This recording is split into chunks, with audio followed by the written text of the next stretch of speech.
Hello everybody, welcome back to my channel. Yes, I made 5 videos and then disappeared for months on end, but I'm making it a goal of 2025 to come back and start making videos again because they were really fun. So I thought I'd ease myself in by doing a Q1 of 2025 reading wrap up.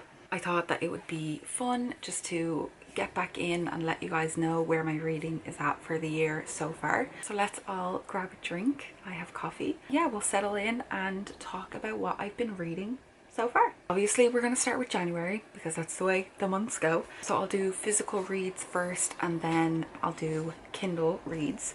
So I started off the year by reading the last 3 books in the Ember in the Ashes series. Sorry, I'll rephrase. I reread the last 3 books. So I reread this series December through January. So I read Torch Against the Night, A Reaper at the Gates, and A Sky Beyond the Storm. I absolutely adore this series, and obviously a spin-off came out last year which I wanted to get to, but I was like, I'm gonna have to do a reread first because I haven't read them in so long. So absolutely delighted that I started off January with these books because it really, you know, helped me get a jump start on my reading, rereading some faves and being back in a world that I love with characters that I love. And I feel like this is such an underrated fantasy series. Obviously the first one is An Ember in the Ashes. I don't have it, it's back there behind my head, that white book there. But yeah, I feel like this is really underrated and not many people have read it, and I need to change that. I will make it my goal on this channel to change that because this series is so good and everyone needs to read it. Then I read The City of Stardust by Georgia Summers, and I was so disappointed by this book. When it came in a FairyLoot, I was so excited. I thought the premise sounded so interesting. I got like halfway through, probably like a quarter through, and just realized I did not care about any of the characters. I did not care what was going to happen. I'm not gonna lie, it's been 3 months since I finished this and I do not remember much of what happened, which is a shame because I was very excited to read it. I think I skim read like maybe the last quarter of this book, which is terrible. Yeah, unfortunately this one was just not for me. So in January I read 3 books on my Kindle, which is here, but I'm not going to get the covers up every time. So the first book I read was Piranesi by Susanna Clarke. I think I enjoyed this book, but I'm not 100% sure because I found it quite confusing. There was definitely parts I enjoyed and parts I didn't. Overall, I think I would recommend it. I just don't know if it was what I was expecting it to be, so I didn't love it, but that's okay. The next book I read on my Kindle was To Sir Philip with Love, the fifth book in the Bridgerton series. This is Eloise's book, and I'm really disappointed to say that I did not enjoy this book at all. Eloise is one of my favorite characters in the series, in the books.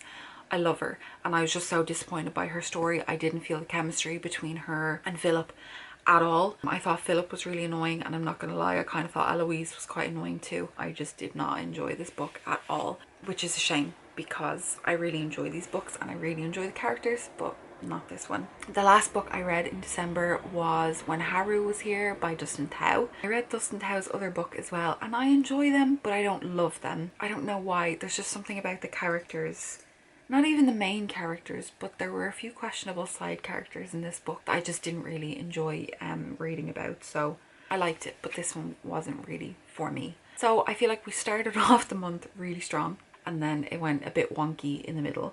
But then we go into February where I read a lot less books, but really good ones. So I started off February like everyone else and read Onyx Storm by Rebecca Yarros, and I loved this. I'm sorry. People can give this slack that it won, saying it's actually not really that good, but I really enjoyed this book. What's not to love about a book about dragons, you know? I thought that this was better than Iron Flame, which is kind of saying a lot. And then I just love the characters in this book. I had such a great time reading this, and I'm not ashamed to say it. Then the next book I got to finally was Air by Sabaa Tahir. So this is the first book, I'm hoping the first book in a spin-off series of Ember in the Ashes, as I was saying before. And I'm so glad that I finally got to this.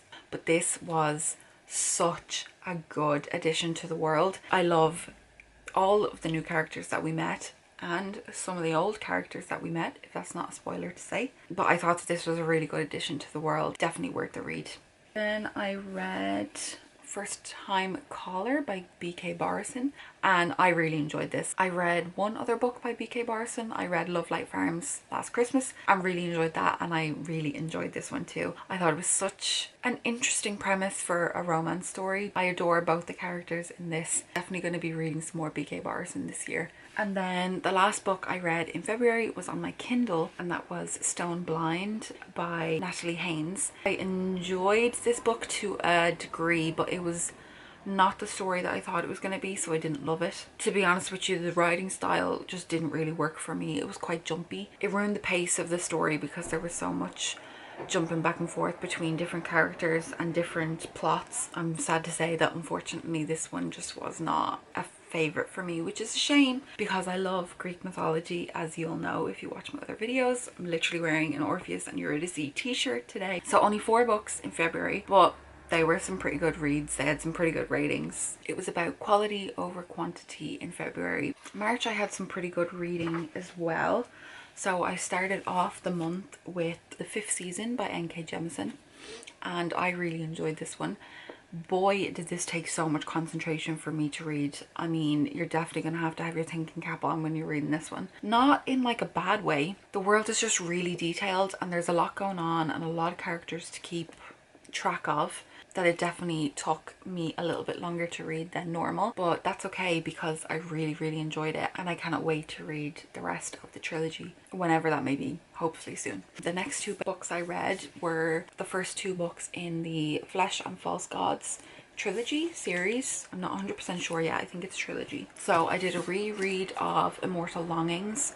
I read this last year when it came out and really enjoyed it, but I have to say I think I enjoyed this more the second time around. Fascinating world and really interesting plot. So I'm definitely glad that I reread this and didn't just go straight into the second one, because it definitely added to my enjoyment of the second one. Because I think if I had have just read Vilest Things on its own straight into it without a reread, I don't think I would have enjoyed this one, because I didn't enjoy this one that much. Because I've read all of Chloe Gong's books, I don't think I've rated any of them under 4 stars at least. I love her storytelling, but this one just felt like a filler. It kind of just felt like it was gearing up for whatever's going to happen in book 3. I just kind of thought that not a lot happened. Pretty much the whole book takes place in one location. I just think I was kind of bored reading this, which is really sad to say because I've never been bored reading a Chloe Gong book. It was good, but it just didn't really hit for me, unfortunately. Like February, everybody else was reading 1 book in February, and everyone was also reading 1 book in March, and that is Sunrise on the Reaping by Suzanne Collins. Obviously I got this on release day and started reading it on release day. I'm a Hunger Games girl to my heart. I've been a fan for 14 years, maybe longer. I was so excited to read this, and I definitely didn't think that it was going to add as much to Haymitch's story, let alone the Hunger Games story, because I thought we already knew pretty much everything that was going to happen in here. Boy, was I wrong. This book was so good. So interesting to read from Haymitch's point of view. I just think he's definitely one of my favorite characters, as he should be. This book was amazing. Did it absolutely tear my heart out of my chest? 100% it did. I was crying for the last 20 pages, if not longer. Ballad of Songbirds and Snakes threw me back into my Hunger Games phase, and this has just thrown me back further. I'm already planning on doing a reread of this. I watched The Hunger Games last night. I watched Ballad of Songbirds and Snakes last weekend. Like, I will be a fan of these series for my life. I just think they're so good, and I just think that there's so much more story that could be told, and I would love if we got more books. But if this was the last Hunger Games book that we're ever going to get, I definitely think that it was a fantastic addition to the story, and I thank Suzanne Collins for breaking my heart. I thank her for it, which is a weird sentence to say, but it's just the truth. And then the last book that I read in March, I needed something happy. I needed a romance because I was so sad after reading Sunrise on the Reaping. So I read The Wake Up Call by Beth O'Leary. I think this is the only published book by her that I haven't read yet, so I was really glad to get to this. And I enjoy all of her books. I just think they're so fun. They're really interesting stories. I really liked the setting of this one. The fact that the two main characters worked in a hotel was really good. We met a lot of like eccentric characters along the way. I don't know if I fully was on board with the romance of these two characters for the whole book. I definitely was by the end, but I just kind of feel like maybe the start, you know, that meme that's like, are they attractive or do I just work with them? As the story progressed, obviously I believed that they did like each other. I'm on track with my goal. It's now the 5th of April. I've read 18 books. I finished 2 books in April already. Safe to say that March is going pretty well. Hopefully I'll get back into the swing of things with filming more videos, more vlogs. If you have any ideas on some videos that you would like to see or that I could make, do definitely leave them in the comments. If you haven't joined the channel, maybe you could hit that subscribe button. Thank you so much for watching, and I'll see you in my next video. Bye!